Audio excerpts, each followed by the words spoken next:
Welcome to the Shelf Learner, educating myself with the books from my shelf.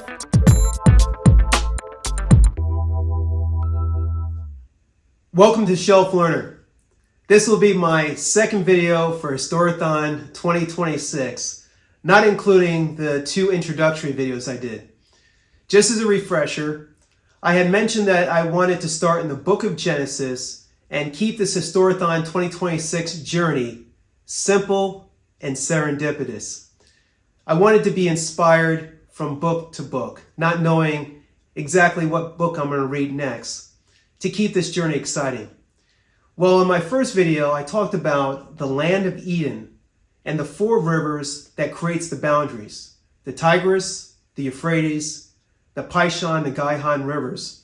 And I also talked about two major scientific projects to locate the original man and woman. In 1987 and 2005, they concluded that humanity began in East Africa.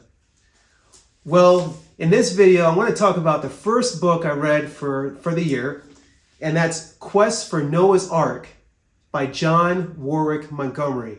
This was published in 1972, and it's an excellent book where the author makes a compelling case that there's enough evidence to conclude that Noah's Ark is still on Mount Ararat.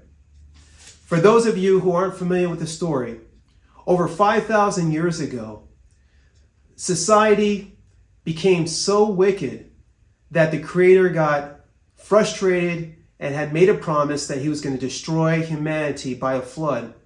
But he wanted to spare Noah's and his family's life and the animals that he had gathered in the ark. Now, if you can picture this, in Genesis chapter 6, it talks about how back in those days, the fallen angels had mated with the women and created a hybrid race called the Nephilim. And there was giants in those days. Even the book of Enoch goes in detail about this event. So you had these Nephilims living with humanity. Everybody was following their own moral compass, and society just became more and more decadent. And he decided to destroy the world by flood, sparing the life of Noah. And the ark actually landed, according to Genesis, on Mount Ararat. And the Creator had put a rainbow in the sky as a covenant, as a promise not to destroy the world by flood. This rainbow may have different connotations nowadays, but the original intent was God's promise not to destroy the world by flood.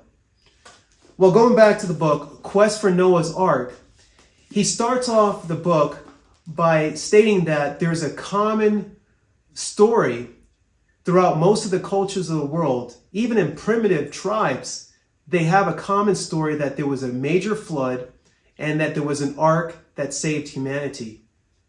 He goes back into ancient texts, Epic of Gilgamesh, Babylonian texts to present. There's also a common story that the ark had landed on Mount Ararat.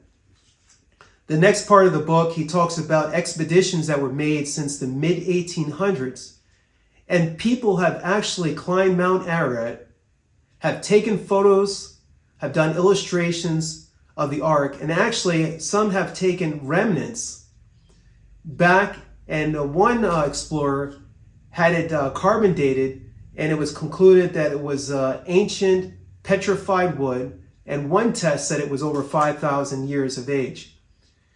And at the peak of the book, the author and his 11-year-old son at the time, in 1970, climbed Mount Ararat, and he talks about his journey. I want to conclude with a quote from Pascal. Pascal is a brilliant 17th century French mathematician philosopher, and this is what he has to say. Enough light exists for those whose only desire is to see, and enough darkness for those with a contrary disposition. Let me paraphrase it.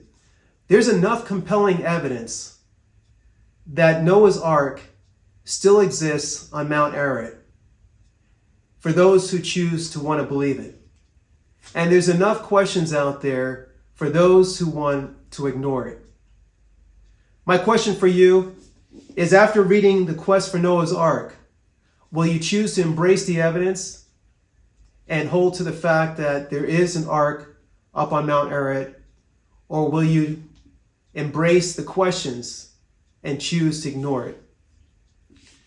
I challenge you to read the book, draw your own conclusions, and of course, make it a great day.